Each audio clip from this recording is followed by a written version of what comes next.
Quit horsing around! Play me some of that jumping music. What will it take just to find that special day?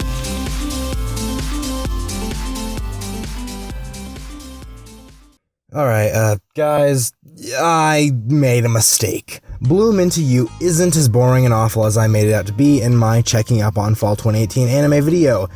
In fact, I'd argue it's one of the better anime this season, although it still isn't in my top 3. Now, when I made my last video, I had only seen a couple episodes of Bloom Into You and hadn't had the chance to catch up before releasing the video. Then I did catch up, and, well, I was highly embarrassed that I had essentially written the show off in my prior video. This is why the 3-episode rule exists. Okay guys, always watch at least the first 3 episodes, although I prefer 5, before writing a show off. Life lessons with daddy cows. But yeah, Bloom Into You is actually a very nuanced and engaging show.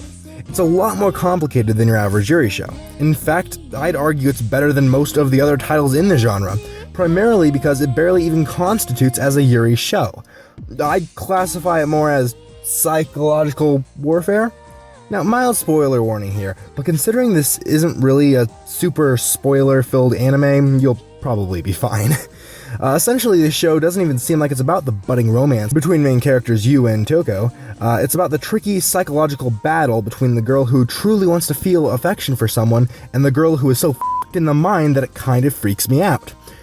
Toko is such a well-written and nuanced character that it genuinely shocks me. I mean, hell, she's the main reason the show is so much better than I initially gave it credit for, and why I'm making this video right now. The whole premise of the show is based around the connection that these two girls share. Both of them lack the ability to feel affection for anyone, whether it's a man or a woman. Anyone who confesses to them, it doesn't matter. No romantic feelings can be produced within either of them. Acknowledging this similarity, Yu and Toko grow a friendship, and in doing so, Toko ends up head over heels for Yu. Now, this premise did not seem very promising to me, as it seemed like it was building up the show to be like what is essentially the generic Yuri show, complete with a bitchy best friend and everything. I feel like this scene here from episode 8 is probably the best way I can display the complicated relationship that these two individuals share. それに嬉しかった。嬉しかった。その嬉しいってどういう意味? Koko has essentially set up this complex scenario in her mind where she wants to sexually indulge in Yu, but is horrified at the thought of Yu reciprocating those feelings.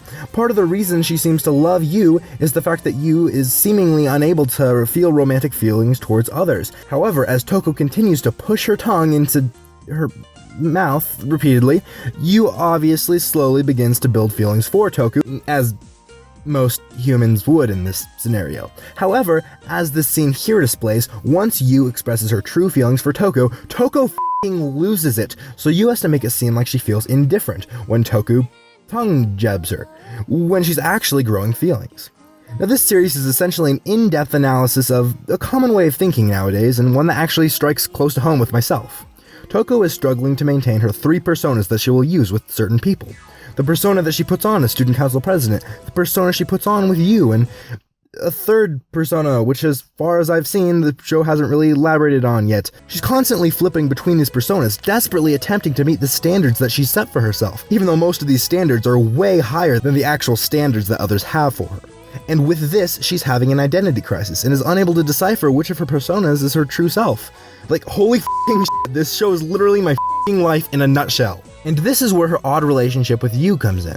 While she does feel genuine love for Yu, she admits that she would fall out of love if Yu expressed love back towards her, as Toko despises herself for essentially lying to everyone around her and cannot love someone who loves something that she herself hates. As I said earlier, it's a very complicated psychological battle, and it's f***ing great. The show uses mediums such as the school play to help these characters express their internal monologues without seeming overly exposition-filled, and it's genuinely genius. This show is f***ing awesome, and I cannot believe I was so negative towards it at the beginning of the season. Now, I'll admit that I still dislike the art style and find the animation a bit lazy, but that's completely subjective. Everyone's going to perceive these visual aspects differently, and as such, I don't think these really work as any sort of detriment to the anime itself. Overall, while I have still yet to watch the finale, Bloom Into You really seems like one of the best of the season, and I retract all statements made about it in my prior video. Watch Bloom Into You. It's great. Anyway, guys, Leave a like on the video if you did indeed like the video, subscribe if you haven't already, and if you already are subscribed, then grope that notification bell to be notified whenever we post one of our beautiful videos. So check out our social media pages, link in the description below, and as always, thanks for watching.